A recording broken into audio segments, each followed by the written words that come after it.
behalf of Middle East Institute, Center for Turkish Studies, and also ITS, Institute of Turkish Studies at Georgetown University, I would like to welcome you all to our lecture series. Today we have a very interesting topic, and we hope to have an interesting discussion. Dr. Serpil Sancar is kind enough to accept our invitation. She's a visiting scholar at George Washington University's Department of Religion from Ankara University, where she is the head of the Women's Studies Center. Dr. Sancar's research interests include political theory, political sociology, feminist theories in Turkey's gender policy, and women's studies. And she's currently working on a book titled Shifting Perspectives in Islamic Politics, Different Aspects of Islamic Women's New Public Visibility. So please join me in welcoming Dr. Sancar.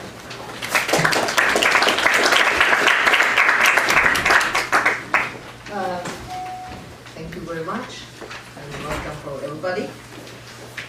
First of all, I want to say thank you for Middle East Institution, Center for Turkish Studies, and Institute of Turkish Studies at Georgetown University to invite me. It's a great pleasure and honor for me to talk to you.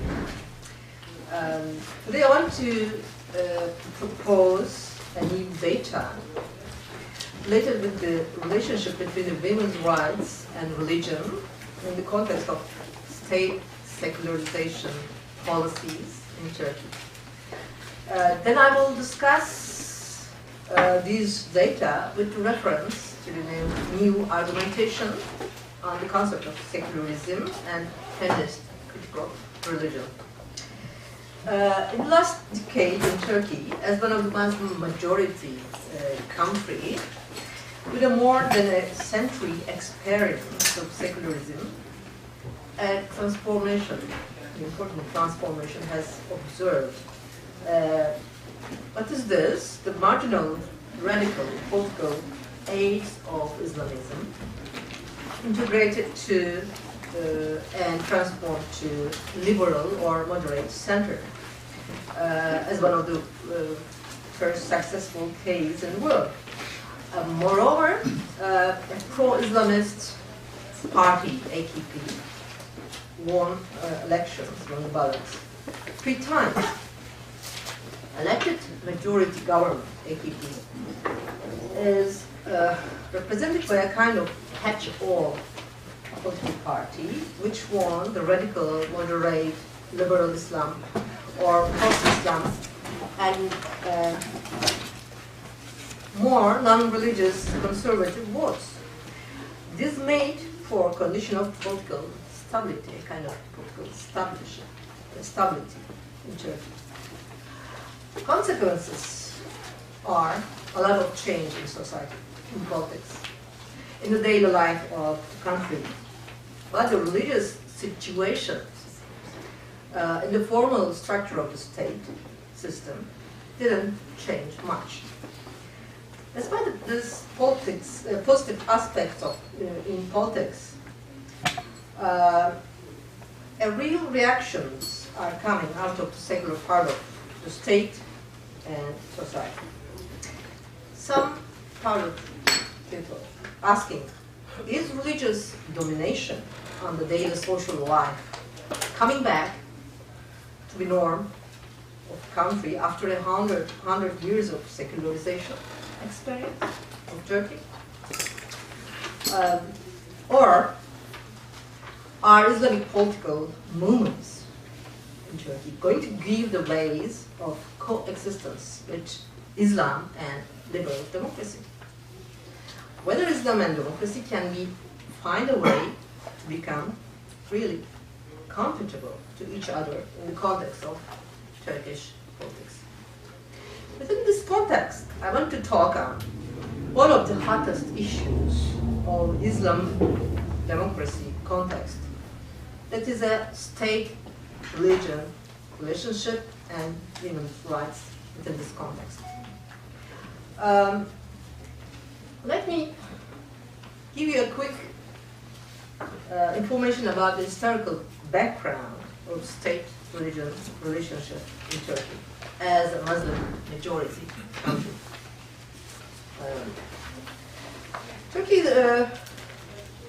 as a Muslim majority country, a Sunni majority country, with a specific model of secularism. Turkish secularism places religion under the control of the state. Starting with the early period of Turkish modernization, the institutional direction of Sunni Islam was determined by the state agency known as the Bureau of Religious Affairs, or the Diyanet. In Turkey, the state has the authority to regulate and to determine the structure and content of religion.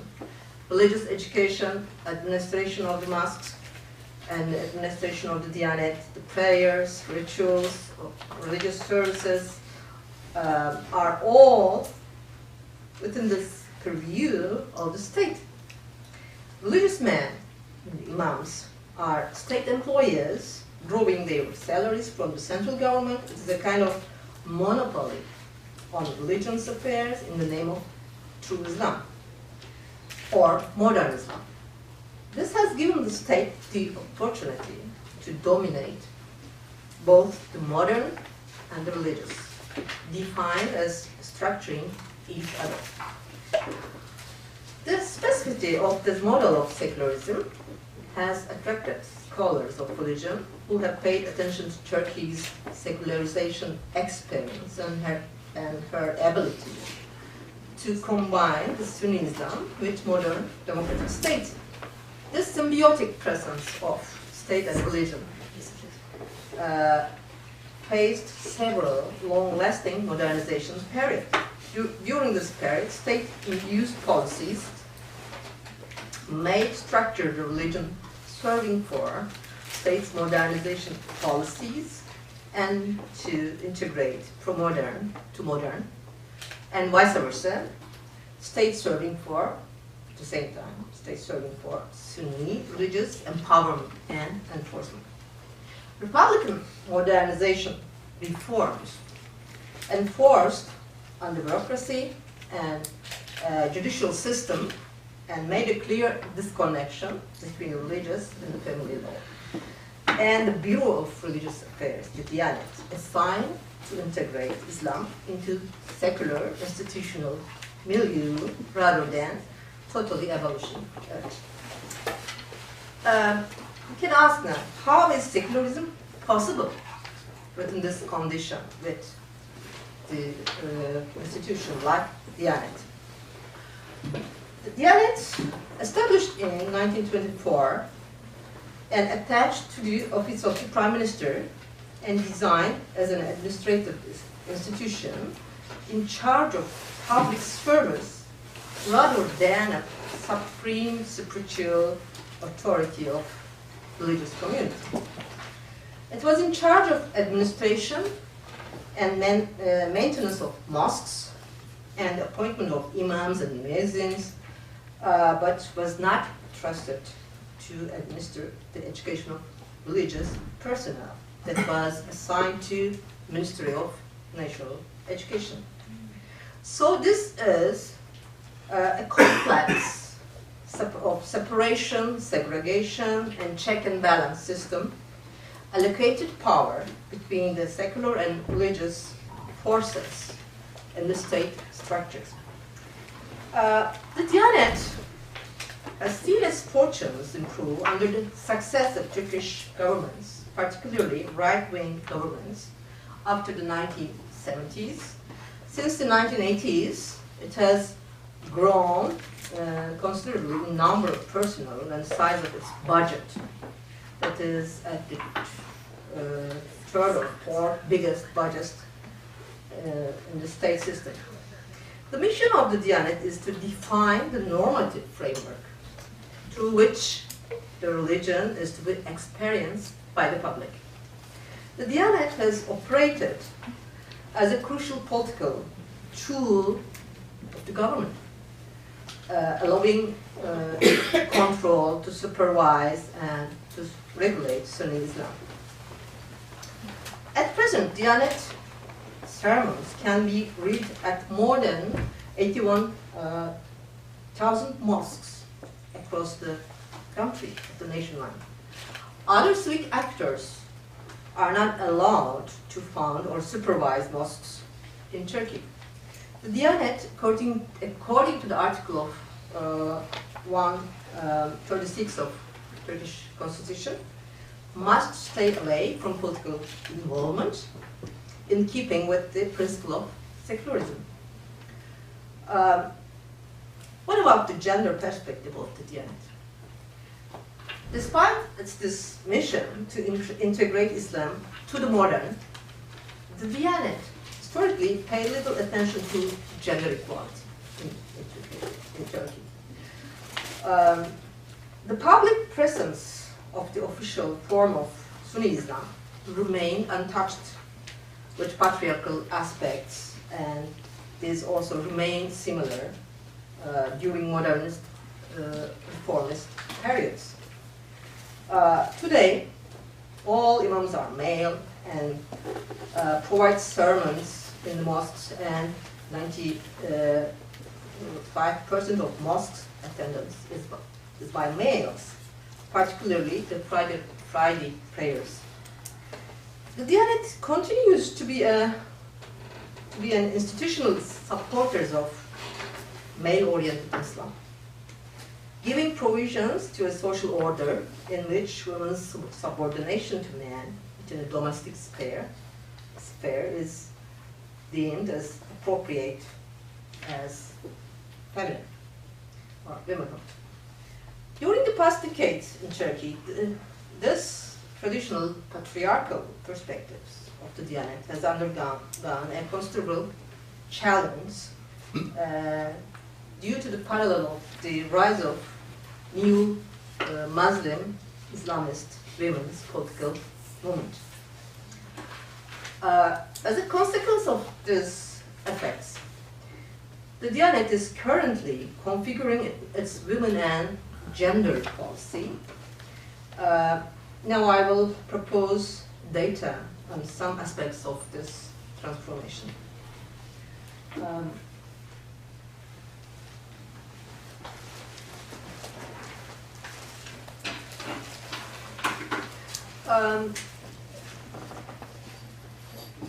Indicator of this new engendering services of the Diyanet can be summarized like this.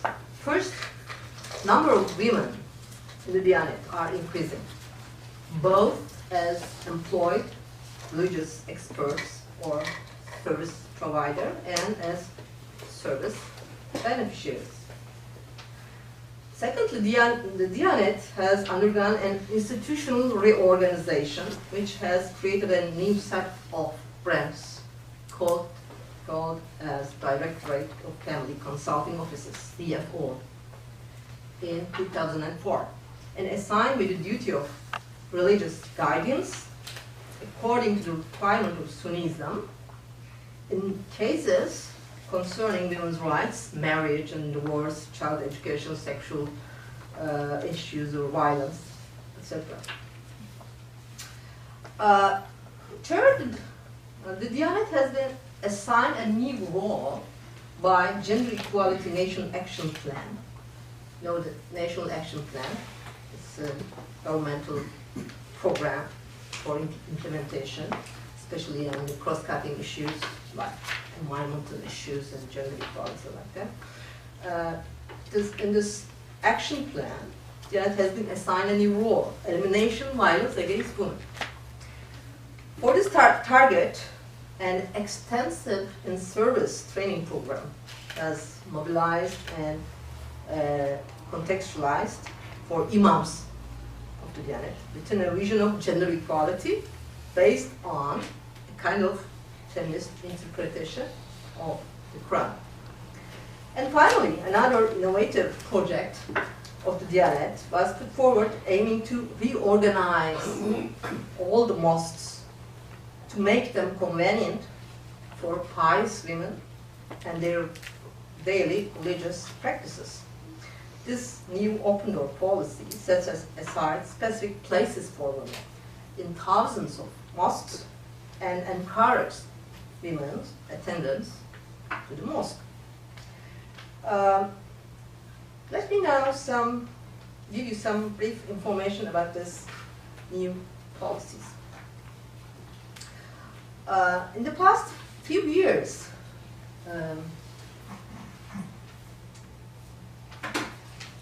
number of female employees of the Diyanet has steadily increased at all levels, from the lowest rank of Quran teachers through the middle ranks of branch directors and to the highest rank as yet obtained by the female employees, the rank of vice muftis.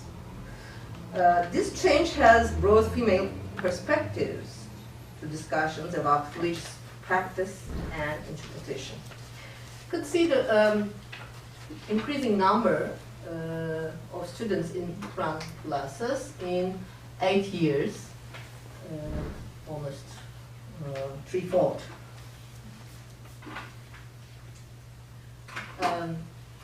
Also, you can see this kind of increase in the number of the preachers.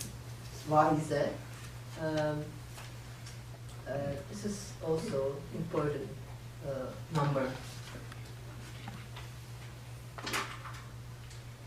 Next one, the teachers, Quran classes, teachers of Quran classes.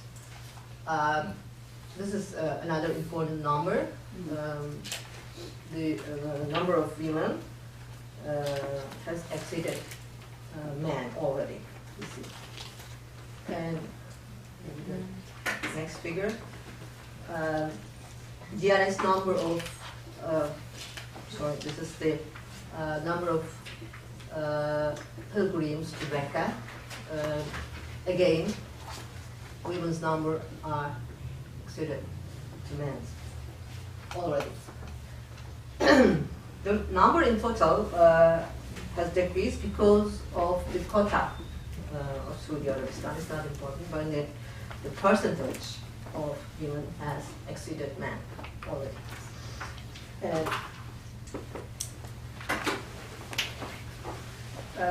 Last number about the activities of Diyanet aimed to women. You can see how the number between 2007 to 2009 increased.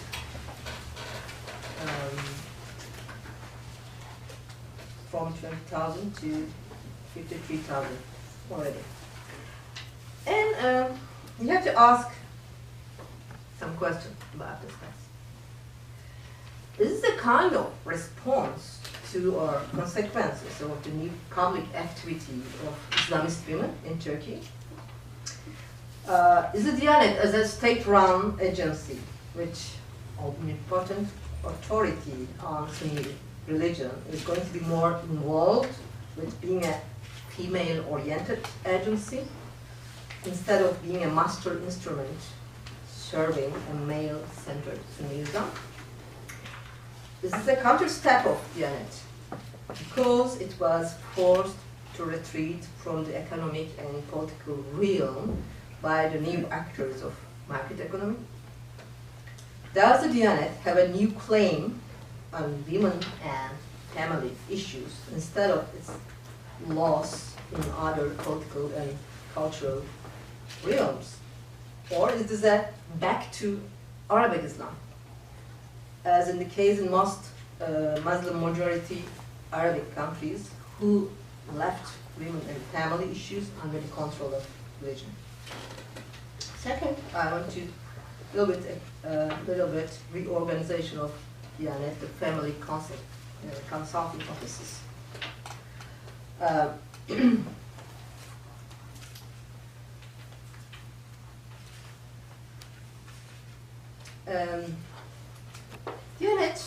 The Diyanet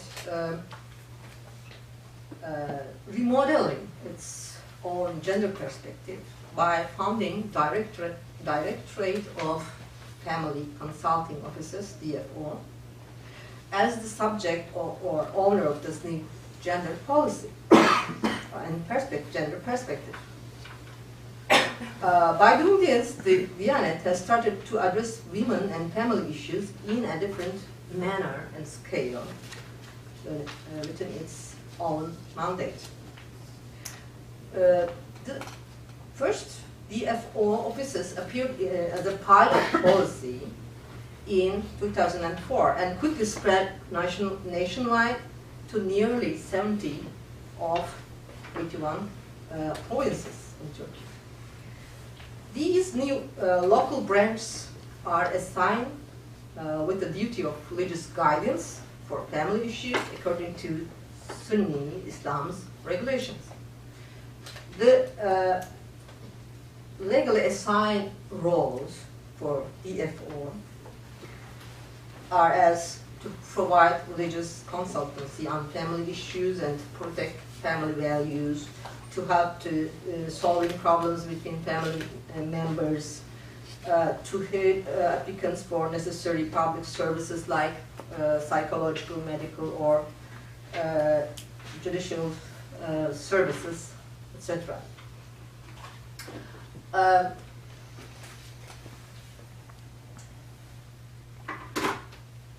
Let me give you a few more numbers about the subject of applicants to DFO offices.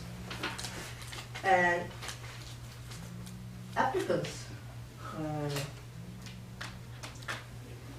percent of 26 of applicants need religious interpretation in rituals, prayings, beliefs, etc. Percent of 33 ask for help with problems of marriage, divorce, or wedding, something like that. Percent of 26 ask for help for problems related with the interfamily relations like violence, forced sexuality, rape, sexual non-conformity between spouses, etc. And 10% of applicants ask for health and sexuality, abortion, family planning, menopause, infertility, something like that. If you look at the average profile of the applicants to DFO offices, you can see the 76% of married applicants are married, 46 are in age of 25 and 40, 36% of educated only at primary level, and 45% of only housewife. This is the profile for applicants to DFO offices. I'll give you one example from the applicants' questions and reply recorded in one of these DFO offices. Question from women, illiterate, 26 years old, and housewife. She is asking, my husband is bullying me. He beats me, curses me when I am praying. Is there any prayer or magic that will discipline my husband? The answer, in this case, there are two ways. The first is unpleasant, that is divorce. In this case, your family should be supporting you, or you have to have a job. These two possibilities are not valid for you. In this case, I will pray for Allah to help you and to give you a patient. This is the answer. I can give you more examples, but I want to go through that.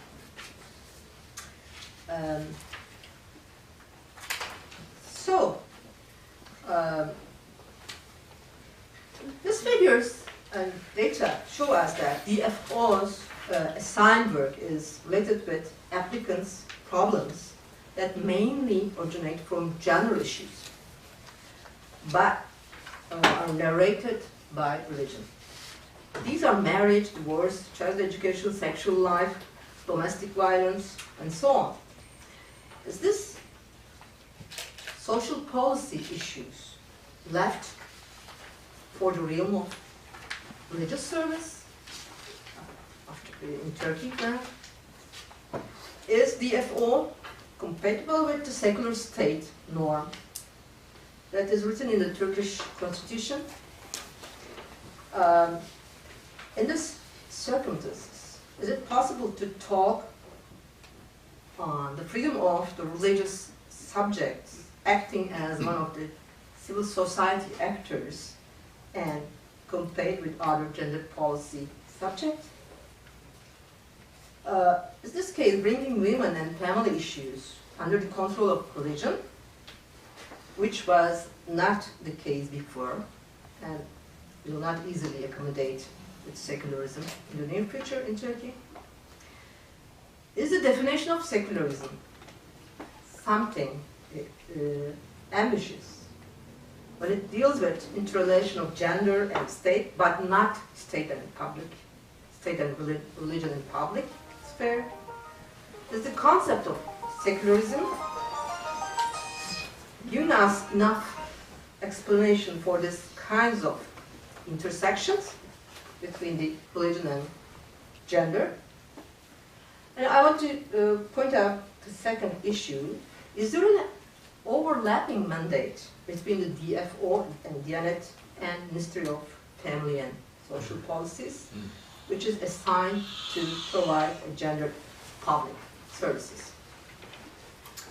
I want to go through another mission of the Diyanet, the elimination of domestic violence.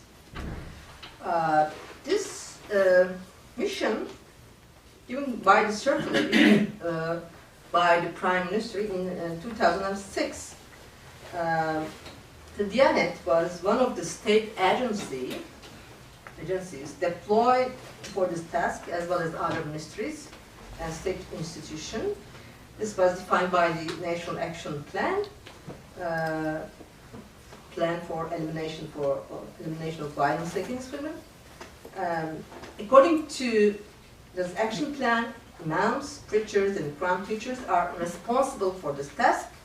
This means that nearly 100,000 members of Diyanet will be in charge of eliminating domestic violence.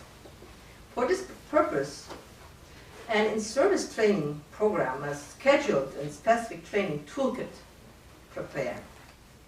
Some aspects of this manual toolkit to deal to talk, because it demands religious men to stand actively against domestic violence as one of the norm of Islamic religious faith.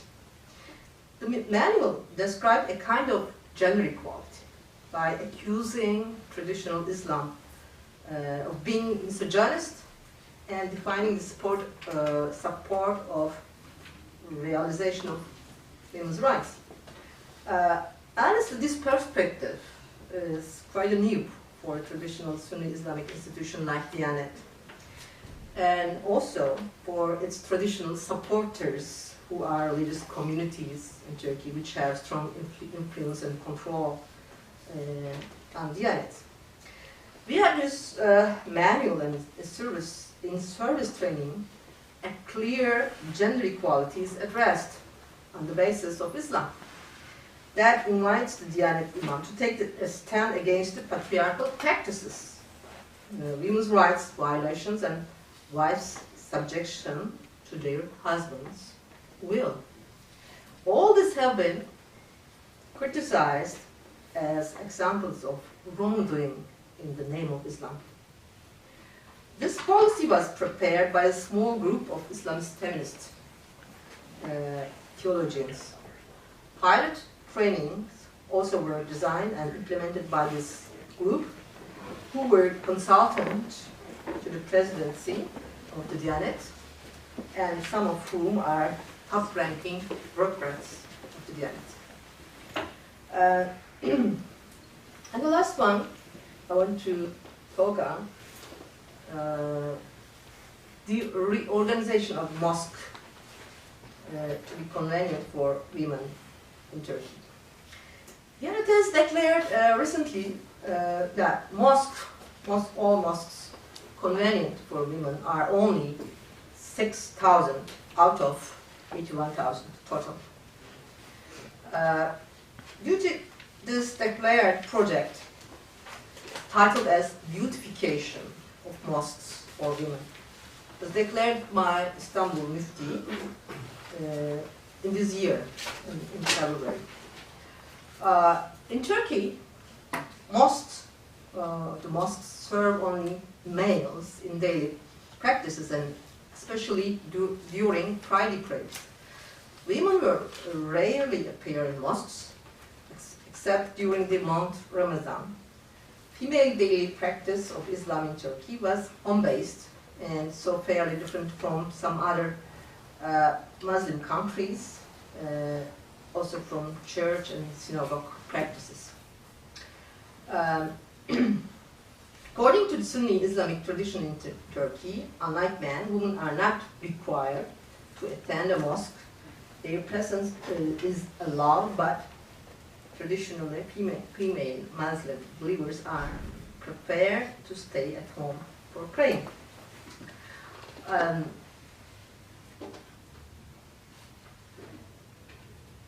During this project, our research has been done. Yeah. Let me give you some few numbers about this case. A number of women who go to mosque for daily prayer is less than 10 in 87% of mosques.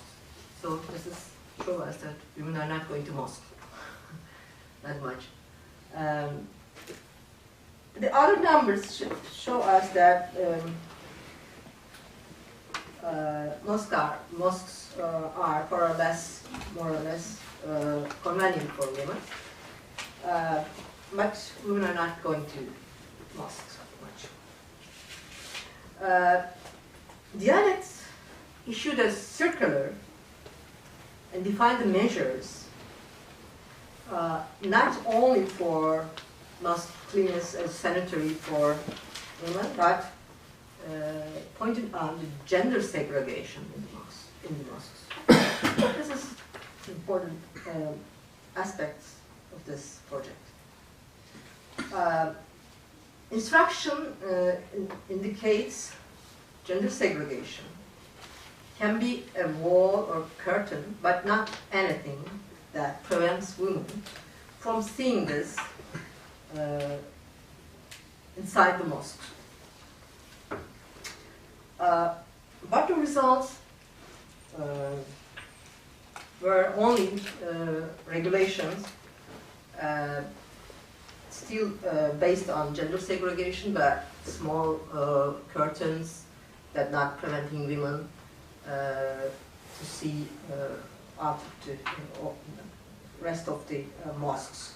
So this is still under discussion. What about the gender segregation? Is it going on or something new has happened?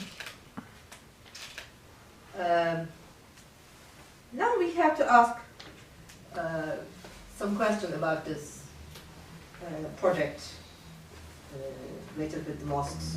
Will this project serve as a step towards the feminization of Sunni Islam, or will it serve to integrate women into male-dominated space of religion? Will male-oriented religion gain new authority over women's daily religious life, which had stayed apart from men's religious practices until now? Can this development help pious women achieve more public involvement, in which they can find a new ways for more social networking, etc.? You can ask a lot of other questions. Now I want to ask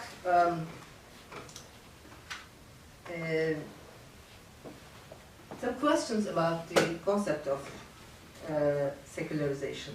Is this state intervention to gender issues in the name of true Islam or true religion compatible with secularism? You have to answer this question. We know that in classical secularization theories, a progressive and irreversible decline of religion in social life had predicted with advance of modernization. But in the last couple of decades, there has been increasing debates on the role of religion in politics and international relations and in public sphere. First, the religious fundamentalist movements, then moderate Islamism, have been considered as the most explicit manifestation of increasing role of religion in politics or in public spheres. Due to this political developments, many scholars had to revisit secularization theories because of religious identities inserted by these political movements to the public sphere.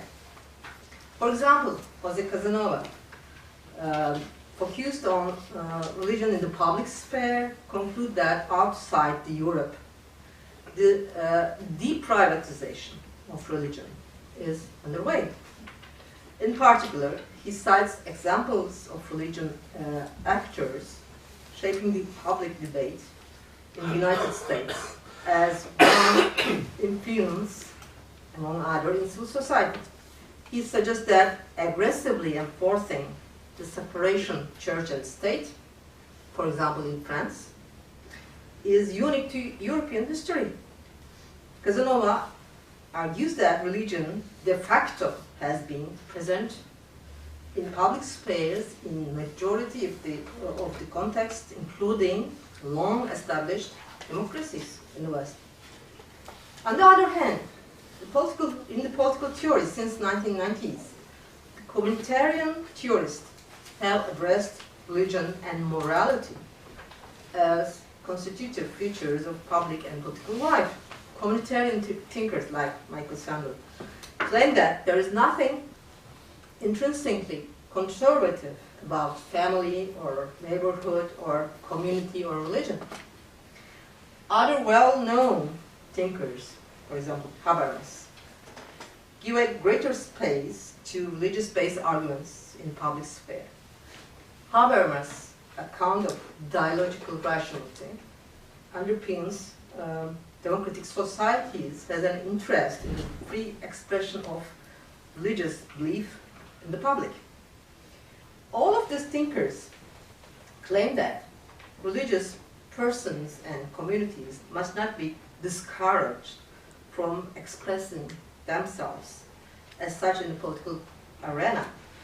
A secular society will be cut off itself from key resources for the creation of meaning and identity if these are forbidden.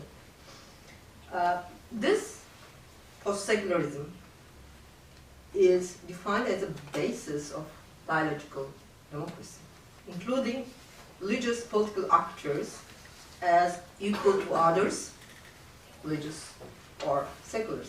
This is the new definition of a pluralist public sphere. Now I have to ask the question whether this definition of new secularism is gender equality sensitive or gender blind. As everybody knows, modern East-West dichotomy since the last 2 centuries has one of the main focuses on the claims of gender equality versus patriarchal claims of two religions. These claims gained a new importance at the end of the 20th century with the presence of Islam in secular and democratic world in Europe as well as in Turkey. It was marked by veiled Muslim women in public, which we asserted as the centrality women and gender issues, relation with the interrelation of religion, public sphere, and state.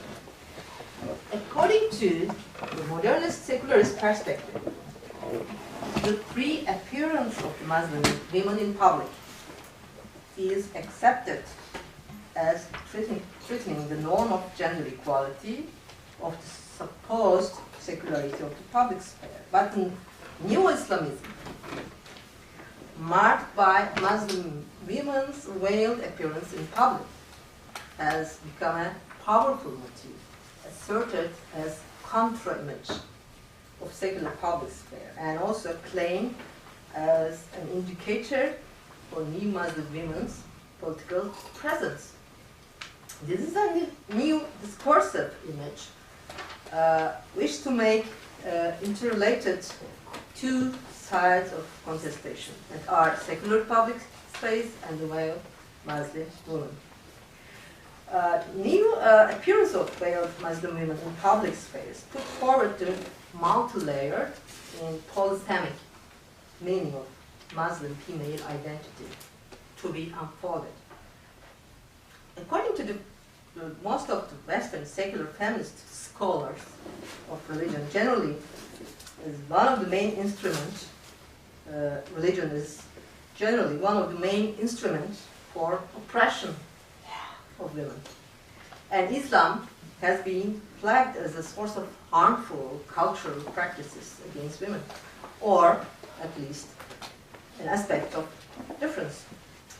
But only few feminist scholars have seen the Western religious women as a problem in the same way. For example, Catholic women who are against the abortion or the used contraceptions, or conservative women who are the champions of equal but different arguments about gender roles, are not much considered in the same way.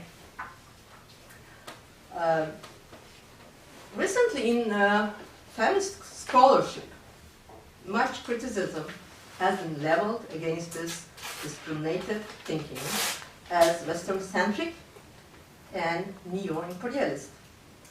They insist on the diversity of women's experiences and identities within and across the religion traditions, especially in terms of race, ethnicity, class, sexuality, and location.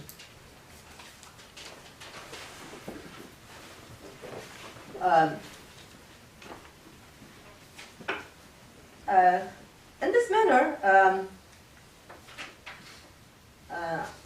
I have to refer to three different sources of critics. One is feminist critics of Enlightenment and modernism. They critique about the religion versus secular binary. And the second one is the post-colonialist critics, and coming from the global south. And the third one of the communitarian feminism. This all three of approach are talking about the religious role in public sphere as a positive place for women's participation. And if I have to go through the concluding remarks, all these feminist critics pointed out as the instrumentalism of gender equality in justifying oppressive actions against Muslim and Muslim minority, ethno-religious communities in the West. But these debates still have paid insufficient attention to critical feminist analysis towards the fusion of authoritarian religious forces and state intervention in Muslim majority countries in gender issues. Feminist critics insisted on the state prohibiting forms of Muslim women's dress come into focus as forms of state violence. But does this mean that feminism must jettison the principle of secularism? We need to reinvent the women's rights friendly secularism in Muslim majority countries, respecting both religious and non-religious women's identity in the public sphere. This has to emphasize the democratization with emancipatory intent. This common ground in democracy is at the heart of the non-oppressive articulation of religious women's rights to the public good. In this manner, Diyanet's new gendered policy possesses twofold characteristics. On the one hand, it invites new Islamic feminist version of women's rights against gender discrimination and Muslim patriarchy. On the other, it lacks patriarchal Islamist intervention to gender issues by operating its nationwide, male-centered bureaucratic structure. A kind of male privilege Sunni interpretation is still under power in the most of its offices and represented its consulting narrative. But all this happens under the authority of the state-run public institution, the Diyanet. Can we take this case as an example of dialogical democratic progress or not? I will just stop here and then let you time for discussion after this question. Thank you for listening.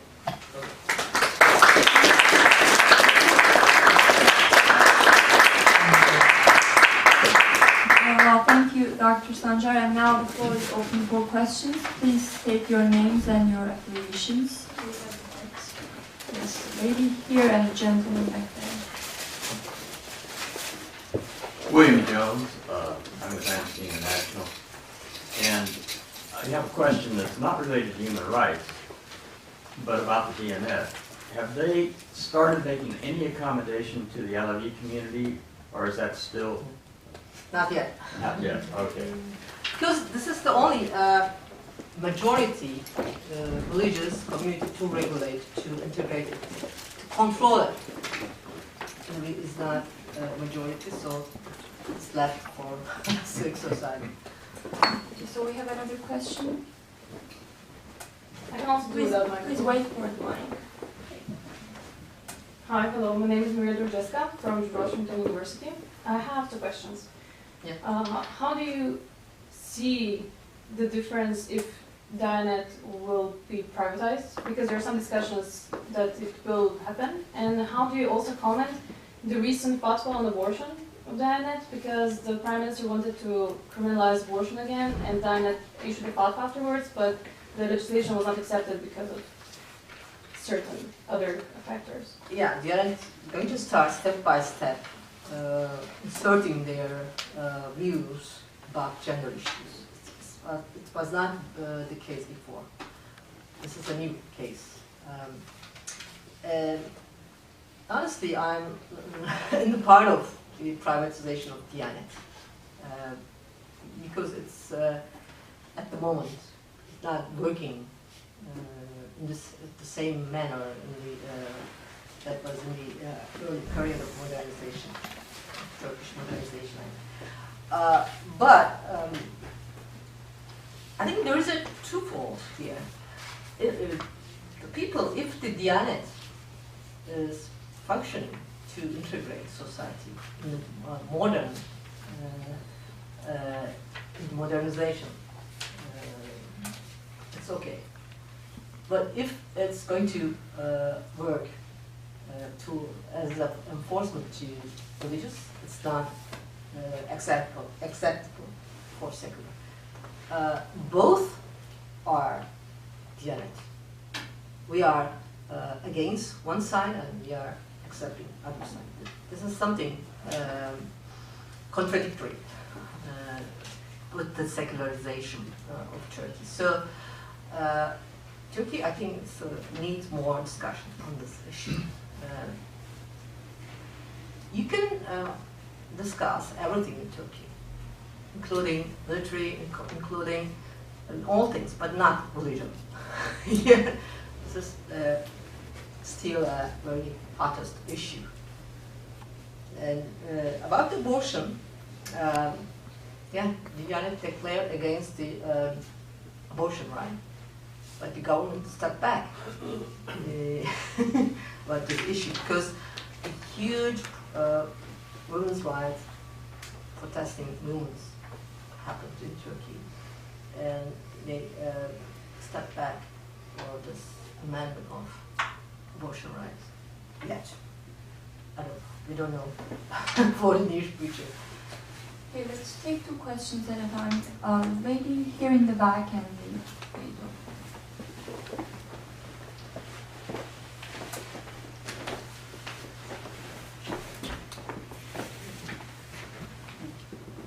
Thank you. My name is Fazia Diba. I am a gender development consultant from, I worked a lot in Balochistan in Pakistan, and Afghanistan border area, and nowadays with a non-profit here. The concern that I really have is, and we really want to learn from the experience in Turkey, is the political, mixing up of women in the political process and bringing them in really as parliamentarians. What is the mechanism that Turkey has applied for their election, and do they come in open election, or are they elected by the already elected male members of the parliament? That's what happens in Pakistan, and that's what they are. Like, we shadow this whole concept of gender empowerment by calling them reserved seats and then quota systems. As a scholar, and your experience in Turkey, and especially when there is a national plan of action for gender empowerment working there, would you suggest this quota system continues, or could there be a middle way? We're really wanting to learn all that. Quota, gender quota, has been a very much discussed issue in Turkey between the women's associations. In Turkey, only some political parties have gender quota. First, Republican Party, and now the biggest beneficiary is the Kurdish Party, BDP. But right-wing political parties, they will support this quota policies. They have a kind of shortlist system. Like all the parties, they have appointed female members on the list. So, in Parliament, there are more than 10% female MPs now, but most of them coming from the Kurdish Party, because they have 40% of women quota. One of the recent discussion about this issue is the male candidates is going to be elected or not.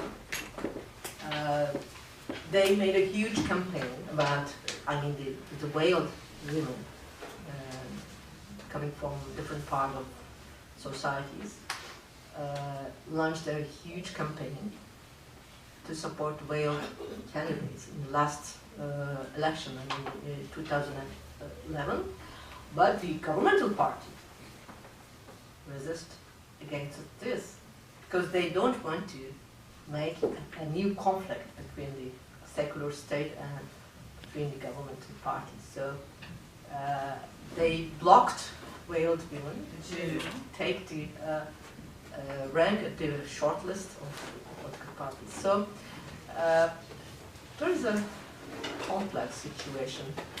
For example, in AKP, pro-Islamist party, unveiled women ministry is possible, but not veiled women as MPs.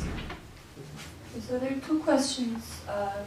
Please, you ask the first one and then we'll come back.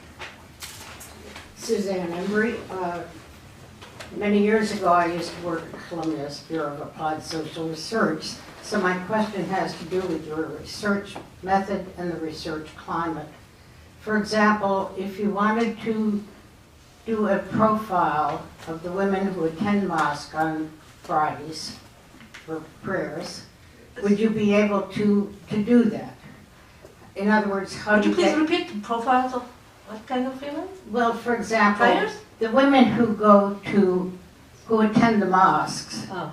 could you determine the general age, their status in terms of whether they're housewives or working women and things of that kind? In other words, things that might contribute to their attendance at mosques instead of against. Would you have access to that kind of data? Yes, I can do it, but I didn't yet. It's possible, but now I'm doing a qualitative research to interview some of the prominent women from these religious institutions and associations, women's rights association, and project manager related with this issue. But it's possible to collect this kinds of data, but they are really few women going to attend to mosques that I give the number. This research done last year, it's only for Istanbul, but I think it represents all the nationwide reality. So women going to mosques, less than 10% of all attendance. So it's something interesting to talk about. Why? What's the problem? We know that the religious rituals and participating models are based on gender, segregated, different styles, different rituals, something like that. We need to discuss about the meaning of these differences, meaning of this segregation. Is this against equality or just segregation? Is this useful for female because of they have the opportunity to stay out of masculine intervention, like that. So this is a new case. The Islamist women are going to discuss on this issue. We learn from them. Okay. Would you be able to interview some of them? Or would Yes, that sure. not be possible? I did already some of them. There are different groups of Islamist women, more traditional, more feminist, moderate, something like that. At least 3 or 4 groups of Islamist association. Yeah. Okay, we have another question there and one behind you. And here and then to the gentleman over there. Hi, Sarah Hutchins with International Rescue Committee. I touched a couple of times on issues of domestic violence. I feel like I've heard wildly different things about it being extremely common versus extremely rare. I'm just curious what you know about how common it is and attitudes toward domestic violence in Turkish culture. I think I'm suggesting that the public policy against domestic violence is one of the success of the feminist movements in Turkey. In the last years, Turkey did a lot to prevent domestic violence.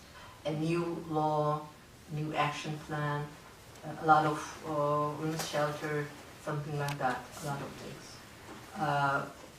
Also, the new research already been done. But the numbers show us really very high level of violence. least 1/3 of the women, at least 1 or 2 times in her life, faced with violence. This number, the last number from Turkey. It's a real problem. Okay, one more question. And then Hello, my name is Pamela Nice. I wanted to know if there are strong movements within Turkey among Muslim women for gender equality that are equal to the pressures brought upon the Islamic people, Muslim people by the secularists. In other words, do you have Muslim women, Muslim organizations also working for this change? Yes, this change, the consequences of their efforts, so they are powerful. But what I want to say that this Islamist feminist group, very small, very effective, on other types of Islamist women's organizations, as they acting as a role model. But there are really very crucial conflicts between this feminist Islamist group and male-dominated state and political parties, something like that. It's a really a very important issue to observe, to follow up in the time. So this is going to make a real change in Turkey, I believe that. we have time only for 2 more questions. You and the lady over here. Hello, my name is Barry Stork. I'm from the University of Maryland Center for Advanced Study of Languages. I'm actually asking you this question on behalf of one of your graduate students in Diyarbakir. And she would like to know, her name is Esra Altun, and she would like to know if you... Esra? Yeah, Esra. Altun. Altun. My student. Oh, yes. Yeah, I know her. Yeah, she's finishing her thesis. But my question is, what is the status... Where is she? She's in Diyarbakir. She would like to know what the status is of the Kurdish women's rights movement, and to that end, what could the BDP do to enhance or ameliorate the condition of the Kurdish women? Oh, this is another question. The next week, on Monday, I'm going to talk in Georgetown University on this issue. I'll be there. So what would you say? Tell us in one sentence. Sorry? Tell us a summary. Kurdish women's rights movement is one of the very important movements. But they have 2 different parts. One of autonomous Kurdish feminist groups, other one affiliated to Kurdish armed movement. So there is a real conflict between them. So we have to talk about that. But the feminist group very successfully intervened this conflict as a mediator and problem solving. So a lot of positive, good examples we can learn about that. Okay, one last question. Thank you. My name is Layla Magari. I am with the Women's Learning Partnership for Rights Development and Peace. My question is about constitutional reform, and at this given stage, what do you think reforms might mean for the advancement of women's rights? You mean in Turkey constitution? Yeah. In the context of constitutional reform, women's rights organization demands only code of politics related with the political parties and some budget system and financial support, something like that. Very much technically and not basic concepts. Basic concepts are already reformed and nothing much to do with that. That's it. The constitution is basically related with the new definition of citizenship, including Kurdish or not. This is the main problem with the constitution. New definition of citizenship? Mike? I'm sorry, I didn't hear the last one that you said. The definition of citizenship based on Turkish or including recognizing the Kurdish participation to the nation as an equal part. So this is one of the main issue, hottest issue. Well, ma'am, do you have a question? Maybe we can take one more. Do you have a question? I would like to ask one. I'm sorry, coming from a Hispanic perspective,